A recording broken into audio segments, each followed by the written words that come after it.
Welcome to our press conference at the relative start of the Ukraine Green Recovery Conference that we are organizing today. We will have two speakers for you at the press conference to start with.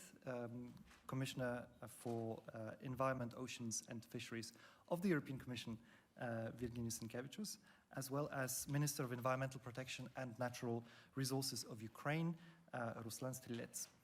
We will start with some introductory remarks, and then we will be happy to take your questions. And for your information, we have the benefit of interpretation into English, Lithuanian and Ukrainian, so you can also ask questions in any of those languages. With this, I will start by giving the floor to the Commissioner. Thank you very much, and good afternoon to all. Thank you, of course, for being here, and thank you for your interest. It's great to have the conference underway, and of course to see so many people that have managed to join despite the extremely difficult circumstances. And I'm especially thankful to our Ukrainian guests who came to Vільнюсі. It shows not just the level of interest, but also the level of commitment, and we are determined to help Ukraine come back stronger after this war of aggression. And this conference is all about showing how that will happen in practice. The goal is absolutely clear: a brighter future for Ukraine built on a sustainable footing as part of the European family. We are here to help build that future, looking at the needs and, of course, how they can be met. For Ukraine, the first priority is obvious. One is to end the war. But when the war ends, we need a green recovery. A recovery with environmental sustainability at its core, because that's the only way to ensure prosperity for the longer term. We are looking at the resources that will be needed and the actions on the ground that will constitute a green reconstruction. We are getting details about the needs from representatives of Ukrainian cities. I'm very thankful to mayors who are here. Several of them managed to join us today, and they are ensuring that we have a complete picture, basically a knowledge and the know-how from the ground. Also, they help us understand the dramatic challenges that they face. We're here also to showcase the help that EU is bringing to the table. That starts with practical assistance to help Ukraine on the path to accession, and it includes considerable financial support. The European Commission proposed a Ukraine facility with the intention of supporting Ukraine to tune of 50 billion euros over the upcoming 4 years. One more element which is very dear to my heart is, of course, our Phoenix initiative. Phoenix is a tailor-made combination of actions under European Commission programs which we launched this year, and it specifically targets policymakers, civil society in Ukraine, and it's designed to facilitate the green recovery. And it's the first new European Bauhaus initiative for Ukraine, which we launched in 2021, and it serves as a sort of bridge, bridging the ideals of the European Green Deal and the reality of the living spaces. Living spaces, which of course is crucial now to fulfill the very basic needs of people in Ukraine. And that's the thinking that we bring to the Bauhaus for Ukraine. It is an effort to ensure that reconstruction is affordable, sustainable, and built around people needs, and of course spaces where people can live good and of course secure their lives. Homes with the sense of safety and belonging. This Phoenix comes with a combination of EU funding, a blended funding from the LIFE program and the Horizon Europe funds coming from climate neutral and smart cities. Both these calls, they were specifically designed to encourage high sustainability standards in the reconstruction efforts, teaming up with European partners across all 27 member states actually, and Ukraine. The projects that were chosen will involve Ukrainian and European municipalities and we've been hearing a lot about where we stand with those proposals, how they further can develop, and I'm truly thrilled to hear that they work as a motivating factor for the both sides. Tomorrow, we're going to broaden a scope a little with a look at the experience of European cities that already implementing the sort of innovative solutions that will improve the quality of life in Ukraine. And after these first 2 days, there is one more additional segment dedicated to the businesses and industrial dimension with a strong emphasis on a more sustainable circular economy. And the idea here is very simple: to develop links between businesses in European Union and Ukraine, between private companies that will work in the future on rebuilding Ukraine, or dealing with the challenges that Ukrainian municipalities facing even at this moment. I'll stop here.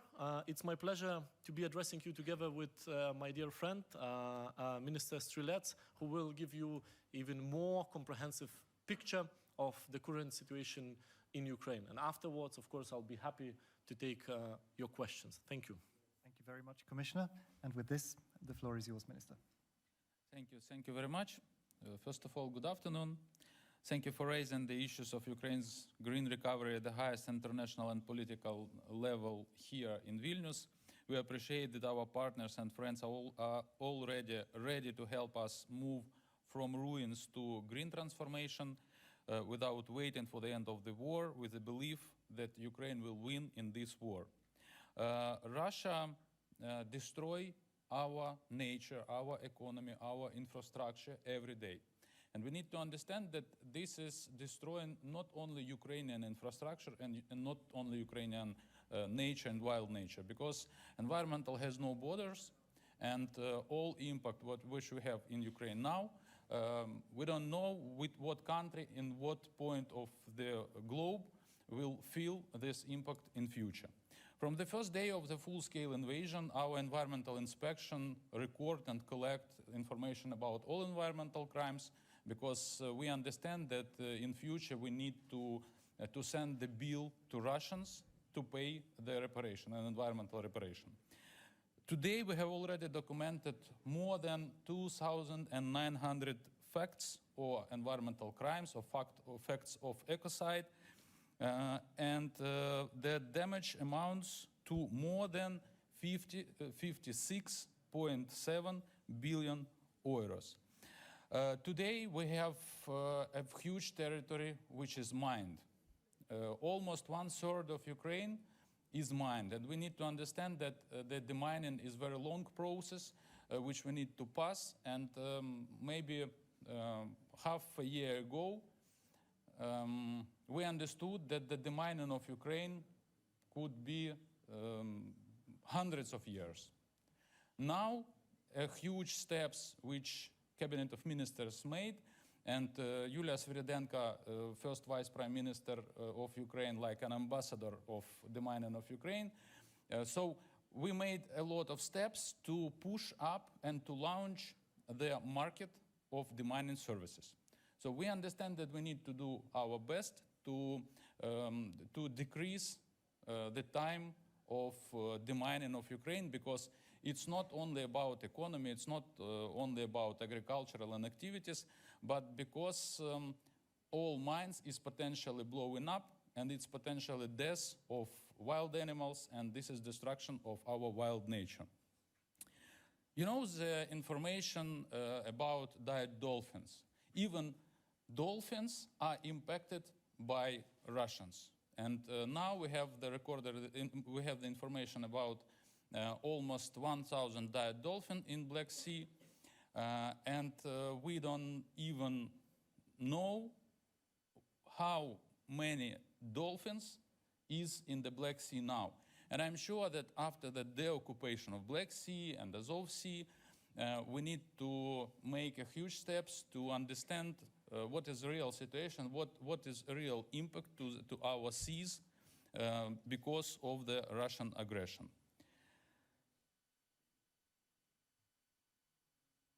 Our key vision of future of our Ukraine is our key vision is build back better and build back greener. We continue adopting the necessary European integration laws. We continue develop and implement our new strategies. Yesterday in Brussels, I presented the climate policy to new commissioner, and I hope that we will make the public presentation of this climate policy on the fields of COP28 next week. So we are really grateful that we have a huge support from the European Commission, from our partners. We are ready to implement new legislation. We are ready to continue our European integrational way. We are ready to build new facilities, waste management facilities, because we understand that everything what we do and what we will do, we do it for our kids, for next generation. So thank you for your attention. Thank you very much, Minister, and thank you, Commissioner. We are now ready to take your questions. As we said, we can take questions in any of the three languages that I mentioned, English, Ukrainian, or Lithuanian. And please do introduce yourself as well before you ask your questions to for the benefit of our speakers. And we can start with you, Evgeny. Thank you, Commissioner. Thank you, Minister, for doing this today. It's a very important meeting. I have a question for Commissioner. My name is Evgeny Matyushenko from Ukrinform, Ukraine National News Agency. Our Minister was speaking about the damage to the environment that is caused by war and that it has no borders. Do you, the Commission, receive from the Member States any information, any data on the actual damage to the environment that they are assessing? And are you assessing that damage for further billing Russia on that? Thank you. Yes, thank you very much for your question. So, Commission, first of all, supports a lot of efforts of documenting evidence of the war crimes of on ecosystems also in Ukraine. First of all, we support the UNEP program and the specialists on the ground. Secondly, our GRC and DG ECHO also does the monitoring. But it's mainly, of course, done in Ukraine. As Minister very well described in his introductory speech, it's very difficult to assess the situation, for example, in the Black Sea, which probably is the prime target of the assessment of the pollution that is going to spread further on. So at this moment, we share the data only with the member states that surrounds Ukraine, with the possibilities of damage done. What will be that precious that are going to come to member states, it's still very difficult to estimate. The price tag of the war crimes is rising every day, and especially where the active battles are ongoing, it's difficult to state that estimations. But only from the number of almost 500 water treatment facilities that were either destroyed or damaged and non-functional, you can understand how big of an impact on clean water it has in Ukraine, first of all, for people in Ukraine, but secondly, of course, downstream, getting pollution directly into the river. So I'm pretty sure that's going to be a additional costs. But to run into this conclusion of Russia repaying those costs, it's going to be very, very difficult. We need to prove their guilt, document their guilt very well, what they have done in Ukraine. That damage is already over 56 billion, which is only documented. I'm pretty sure that it's much higher, but only documented, and it keeps growing. Minister, anything to add on? Very good. We're running a pretty tight schedule today, but we do have space for additional questions. If anyone is interested, please go ahead. Sure. Hello, my name is Angelina Gutkova. I'm from Current Time Television. Pone Eurokamisarė, aš norėjau paklausti jūsų, ką jūsų nuomonė dabar gali padaryti Lietuva ir kitos regionų šalės, kad padėtų Ukrainai atsistatydinti tą žalę gamtinę prasme? Ačiū. Tai apskritai, kalbant apie ačiū už jūsų klausimą, kalbant apie Ukrainos atstatymą, tai, galim nebūtina susifokusuoti tik į gamtą. Gamtos atstatymas, jis bus didelis iššūkis. Ir turbūt pirmiausia, ką aš akcentuočiau, kalbant apie gamtos atstatymą, tai išminavimas Ukrainos miškų, Ukrainos laukų, kas kelia didelę grėsmę pirmiausia civiliams gyventojams. Tai šiuo atveju tai yra vienas iš punktų prezidento Zelenskio taikos formulės ir aš manau, kad čia turėtų būti pirmiausias dėmesys. Bet antra, ką mes su šią konferenciją norime pabrėžti, tai kad jau išlaisvintos teritorijos jos turi galimybę įgyvendinti atstatymą pirmiausia vaikų darželių, mokyklų, ligoninių, daug tvariau, atsižvelgiant į aukščiausius standartus energetinio efektyvumo, standartizuojant projektus. Ir aš labai džiaugiuosi tuo aktyvumu, kuris yra čia. Mūsų gabiausi architektai dirba kartu su Ukrainos gabiausiais architektais ir jie kuria naujausius projektus, kurie atitiktų ne šiandien dieną, bet galų gale atitiktų ateitį. Ir dar vienas labai svarbus niuansas yra, aišku, išlaisvintų teritorijų atliekų sutvarkymas, nes mes džiaugiamės, kai matome sunaikintas rusų kolonas, bet aišku, tai yra atliekos, kurias dėja, bet rusai neišsivežė su savim ir jas reikės sutvarkyti ir ypatingai merai, kurie šiandien kalbės, jie tą pabrėžia, kad tai yra didelis iššūkis ir mes turime padėti su tuo tvarkytis. Tai aš sakyčiau, tie pagrindiniai 3 punktai.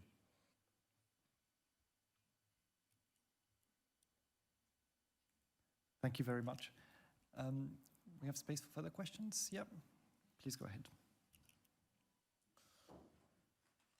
Hi, I'm Estelle Nelson-Julian from Euronews. As you've spoken about EU accession talks, I'm just wondering, what is the time frame for Ukraine to align with EU environmental policy? You know, this time frame, first of all, of course, we hope that Commission's recommendation will be verified and confirmed by Council. Then we can begin the negotiations talks, which on average it actually lasts around 9 years. For example, Lithuania, country we are in today, it took us 9 years. The record time was Finland, I think around 3 years. But each country, it's a merit-based process, and each country is actually, you know, depends on how they will implement the key reforms. Ukraine and Moldova, countries that the Commission have recommended start the accession talks, already beat one record. It's the gaining candidate status and then moving from candidate status to recommendations to start the negotiations. It's, I think, took them around 3 months, which before was 8 months, which Greece managed to do it faster than the others. But each country has their own individual way. And I truly hope that the Commission's recommendation and hopefully Council's positive decision will be additional motivation, first of all, for Ukrainian people to give the mandate to a Ukrainian Rada, to give the mandate to Ukrainian government to continue on the path of reforms. Because I can say only from my chapter, which I'm in charge of, it's on environment, it's combined with climate, also a bit of fisheries.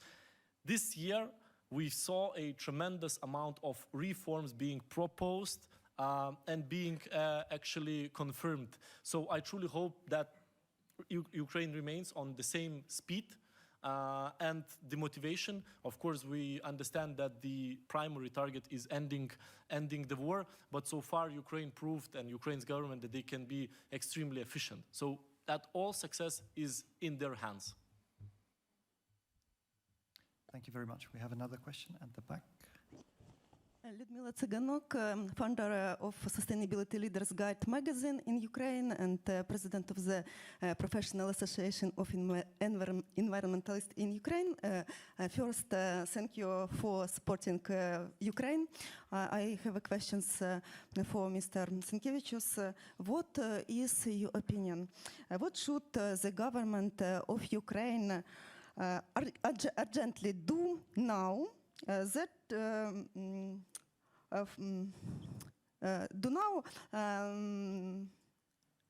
prevent the biggest environmental specialist crisis in field in the environmental protection. Do you agree that all strategies mean nothing if they aren't put into practice? What should Ukrainian government do? Thank you very much for your question. You know, I don't think so. I am able to answer this question because I really don't have the analysis of the situation as regards as I understand, professionals in environmental sector. So, you know, in order for me to stand here in front of the cameras and give advice to other country, I have to have the comprehensive view. Unfortunately, I don't have it, so I cannot answer your question. Minister? Okay. Any further questions? I can see one there. Please go ahead. Valeria Izhik, CE Bankwatch, EU Policy Officer on Ukraine reconstruction. My question is about prioritization of different chapters in case we are successful with opening EU accession negotiations with Ukraine in December. Would you consider, as a part of Ukraine's future strategy, opening chapter 27 is something that we should do in the first place? Because hard reconstruction is about environmental tail. So what's your opinion on that? You know, I'm happy that on that chapter, Ukraine has moved a step forward, and now evaluation is 2 out of 5, which shows that progress is already made in the past year. So it means that Ukraine has gained speed in that, and I hope that, you know, that speed can be kept and the implementation of the reforms continue. But again, prioritizations of certain chapters, it's very much is the merit of Ukrainian government, where do they see they have resources, where they see that they have some of the legislation that is ready to be presented to Rada, and Rada is ready to adopt them. I think this is an important one to prioritize the chapters that can be quickly opened and closed in order to, you know, sort of put them aside. But how Ukrainian government is going to prioritize those chapters, it solely belongs to them. I would love, of course, to prioritize chapter 27, and I would do utmost to support that chapter, that it's opened and closed as quickly as possible, even so it's very, very complicated one. I'll say a few words for your question. You know, it's very difficult to understand what we need to prioritize and what we can do not today, but tomorrow. But I'd like to make all our reforms as quickly as possible, because I understand that our European integration depends on the speed of our reforms. And the speed of reforms is not only making some draft of the documents, draft of the legislation, and advocating this legislation in parliament or in governmental level. The reforms is a practical aspect which we need to feel when we go to the streets and when we understand that people feel these reforms. This is very important. Verkhovna Rada and Cabinet of Ministers can make some documents, can make some reforms, but civil society and local governments need to work hardly with us. Even our new challenges, when we go with my team to different regions and we sign some memorandums with municipalities, we want to build a new waste management facilities. And why we sign the memorandums? Because this is understanding that we are ready to work hardly and to work together. If we are talking about prioritizing of reform, when we have got the report from the European Commission, we saw some points. Climate policy, continue waste management reform, complete the industrial pollution reform is the 75th European Directive, and other issue. So this report is like a roadmap for the next year for Ukraine what we need to do in Chapter 27 to move forward. And I'm convinced that we will do this way. We will move as quickly as possible with the support of local municipalities, with local governments, and with civil society. Thank you very much. We would have time for one last question if there is anyone in the room who still wishes to ask one.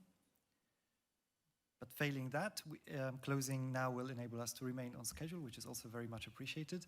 So thank you very much for your participation. Thank you to the Commissioner and the Minister. And you will also be able to find a recording of this press conference on Europe by satellite for those who do not have their own cameras. Thank you very much, and wishing you a good conference.